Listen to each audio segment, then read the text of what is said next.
가나안을 앞에 두고서 광야 세대에게 설교를 하고 있는 모세의 마음은 참 간절하고 또 참 비장하다, 그런 생각을 하지 않을 수가 없습니다. 어떻게든 이 모세는 지금 가나안 땅에 들어가는 이 광야 세대가 그 가나안 땅에 들어가서 정말 하나님 잘 섬기고 또 하나님의 언약의 말씀에 철저히 순종하는 삶을 살았으면 좋겠다고 하는 그 마음이, 여러분 늙은 이 지도자로서 어린 세대, 이 광야 세대를 보면서 얘들이 저 가나안 땅에 들어가서 좀 그렇게 살면 좋겠는데 하는 그 마음이 그의 설교에 지금 다 녹아 있습니다.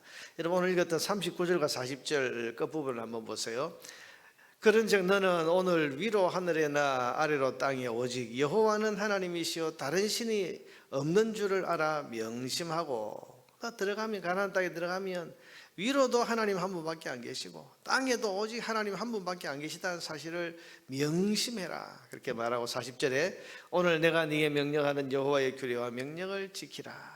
제발 들어가서 말씀 벗어나지 말고 말씀 순종하면서 말씀에 철저히 의지해서 살아라, 그렇게 지금 당부합니다. 그러면서 그래야 네가 복을 받는다. 너와 네 후손이 복을 받아 내 하나님 여호와께서 내게 주시는 땅에서 한없이 오래 살 수 있다, 그렇게 말하는 거죠. 이 두 가지, 다른 신 섬기지 말고 오직 하나님만 섬겨라.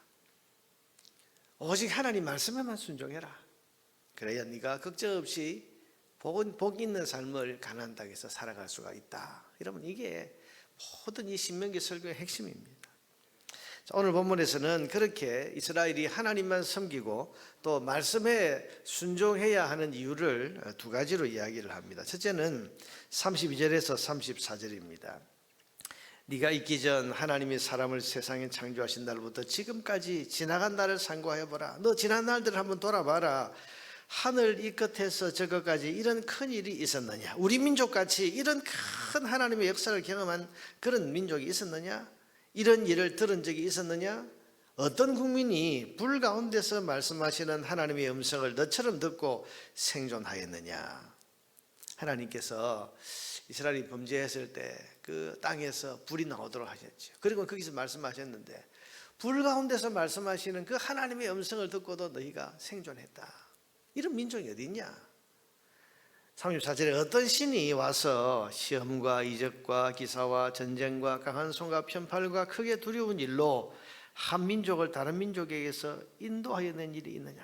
우리처럼 그 강력한 애굽의 제국의 그 권세를 하나님처럼 그런 기적과 이적을 행하시면서 구해내시는 그런 일이 다른 민족 어디에 있냐? 역사상 그런 일이 있었느냐? 그런 말. 어떤 신이 그랬냐? 말.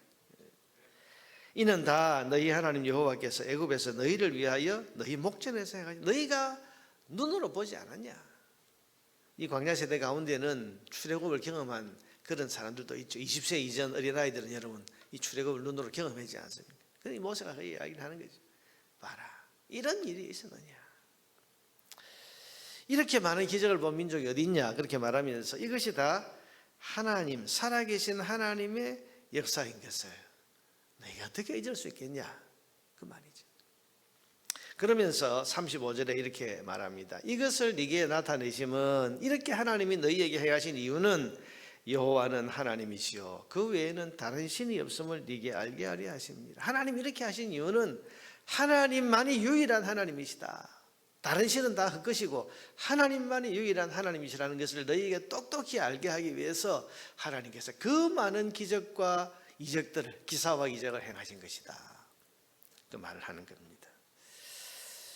여러분 이런 기적을 하나님께서 이스라엘 백성에게 수 없는 그 많은 은혜의 사건들을 일으켜 주신 이유는 너희가 하나님을 똑똑히 알 수 있도록 하기 위해서다라고, 그 목적에서 하나님 그렇게 하신 거다고 말하는 겁니다. 여러분 우리도 그렇습니다. 돌아보고 살펴보면 우리에게도 우리 삶에도 특별한 은혜가 있었습니다. 하나님이 아니면 설명 안 되는 기적 같은 일들이 우리들에게도 분명히 있었습니다. 여러분 그것들은 우연이 아니고 우리에게 이스라엘처럼 하나님 살아계신 것을 똑똑히 알고 믿으라고 하시는 하나님의 특별한 은혜였다는 사실을 기억하시기를 바랍니다. 그러므로 지나온 날들에 우리가 겪었던 은혜의 사건들, 여러분 이것이 우리가 하나님 살아계심을 부인할 수 없고 우리가 오직 하나님만을 유일하게 섬겨야 되는 이유가 되는 것입니다. 그 많은 은혜의 사건들을 경험하고 여러분 지나온 날들을 우리가 돌아보는 것이 그런 점에서 중요한 거죠. 하나님 아니면 내가 어떻게 여기까지 올 수 있었겠냐. 하나님께서 베푸신 그 특별한 은혜의 사건들이 아니었다면 어떻게 오늘 내가 여기 생존할 수 있었겠냐. 이거 생각해 보면 우리가 어떻게 하나님에 의해 다른 것에 마음을 뺏길 수가 있겠습니까? 하나님만 섬겨야 되는 겁니다. 지금 이스라엘에게 모세는 그것을 상기시키면서 하나님만 섬겨야 된다 강조하고 있는 거죠.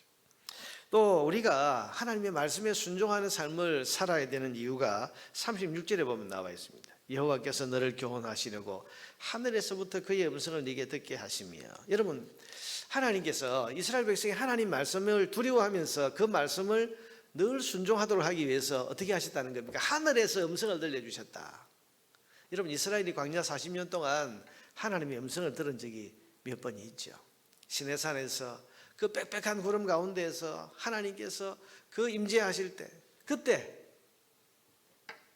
하나님의 음성을 듣고 또 여러 가지 사건들이 불이 나오는 사건 그 뒤에 보니까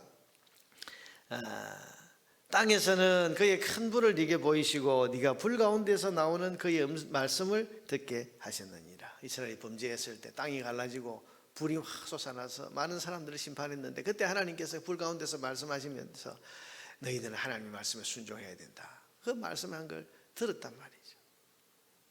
여러분 하나님의 음성을 직접 들었으니 그 말씀 너희들은 순종하는 삶을 살아야 된다. 그렇게 지금 말하고 있는 것입니다. 여러분 우리도 우리 각자의 신앙생활을 보면 우리에게도 나에게 말씀하시는 잊을 수 없는 하나님의 음성을 들었던 적이 있습니다. 어떤 사람 가운데는 특별하게 나는 귀로 하나님의 음성을 들었다 이렇게 말하는 사람도 있기는 합니다만 대부분의 사람들은 성령의 감동으로 하나님의 말씀을 듣습니다. 성경을 읽을 때, 묵상할 때, 설교 말씀을 들을 때 지금 하나님이 나에게 말씀하신다. 오늘 하나님께서 내게 말씀하셨다. 여러분 이런 성령을 통한 은혜의 감동을 우리가 받을 때가 종종 있습니다. 그렇게 하나님의 음성을 내가 들었다, 하나님의 말씀을 내가 오늘 들었다라고 하는 이 은혜를 경험한 사람들은 기록된 하나님의 말씀에도 순종하는 삶을 사는 것입니다. 그러므로 여러분 우리가 말씀을 잘 듣고 은혜의 음성을 들었다면 그것이 우리가 평생토록 하나님 말씀에 순종하는 삶을 살아야 하는 이유가 되는 것입니다. 여러분 신앙생활의 핵심은 간단합니다. 어렵지 않습니다. 단순합니다. 하나님만 섬기고 하나님 말씀에 순종하며 사는 것입니다. 신앙생활 여러분 복잡하게 어렵게 말할 거 없고 어떻게든 하나님 잘 섬기고 하나님 말씀 순종 잘하고, 그럼 이거 아닙니까? 이것이 우리 구원받은 그리스도인의 삶입니다. 중요한 것은 하나님께서 이렇게 기적을 이렇게 베풀어 주시고 하늘의 음성을 듣게 하시면서까지 우리가 이 참 신앙생활 하나님 섬기고 말씀 순종하는 이런 삶을 살도록 도우시는 이유는 우리를 사랑하시기 때문이라는 사실입니다. 37절에 보니까 여호와께서 네 조상들을 사랑하신 고로 사랑하셨기 때문에 그 후손이 너를 택하시고 큰 권능으로 친히 인도하여 애굽에서 나오게 하셨다. 여러분 보세요. 하나님께서 굳이 이스라엘에게만 이런 큰 기적을 베푸시고 이스라엘에게만 하늘의 음성을 듣게 하시는 이런 걸 통해서 이 이스라엘이 하나님 잘 섬기는 민족으로 이렇게 그 길을 가도록 하나님이 이렇게까지 하시는 이유가 다른 게 아니고 사랑하시기 때문이다. 너희를 사랑하시기 때문이다. 그러므로 여러분 우리를 참 신앙의 삶으로 인도하는 것은 하나님의 사랑이라고 할 수 있습니다. 하나님의 사랑이 우리를 이끌어가는 거죠. 우리를 어떻게든 이 복된 길에서 떠나지 않도록 도우시고 이끄시고 인도하시는 것, 이거 하나님의 사랑 때문입니다. 그러니까 하나님의 사랑이 지금 우리를 참 신앙의 삶으로 이끌어가고 있는 거죠. 여러분 내가 내 의지를 가지고 내가 어떤 마음을 단단히 결심해서 하나님 사랑하고 하나님 말씀에 순종하는 삶을 사는 것 같지만 아니에요. 그렇게 인도하시는 분 하나님이시. 하나님의 사랑이 우리를 그렇게 인도해 가고 있는 겁니다. 하나님의 사랑이 아니라면 우리가 어긋난 길로 갈 때마다 하나님의 음성을 다 들려주시고, 우리가 하나님의 사랑이 아니라면 하나님이 기적 같은 은혜를 베풀어 주셔서 하나님 살아계신 것을 부인할 수 없도록 만들어 주시고, 여러분 그렇게 해서 우리가 엉뚱한 길에서 벗어나서 말씀의 길로, 하나님 섬기는 길로 다시 돌아오게 하시는 거, 이거 다 뭡니까? 하나님의 사랑에서부터 기원하고 있는 것입니다. 사랑하시니까 기적 같은 큰 은혜도 베풀어 주시고, 사랑하시니까 하나님의 음성도 우리에게 들려주시는 것입니다. 사랑 아니면 설명할 수가 없고, 사랑 아니면 하나님께서 이렇게까지 우리의 믿음을 도우실 필요가 있겠습니까? 오직 우리를 사랑하시는 하나님의 사랑이 저와 여러분의 삶을 오늘까지 인도해 온 줄을 믿으시기를 바랍니다. 그러므로 오늘까지 우리를 사랑하셔서 말씀으로 인도해 주신 하나님, 우리를 사랑하셔서 여러 가지 지나온 은혜의 사건들로 우리를 인도하시는 하나님께 오늘도 우리가 감사해야 하고, 그 하나님을 인정하고 우리 신앙의 참된 길, 하나님만 섬기고 하나님 말씀에 순종하는 길을 더 힘써 살아가기를 결단하는 이 아침에 기도의 시간이 되시기를 바랍니다.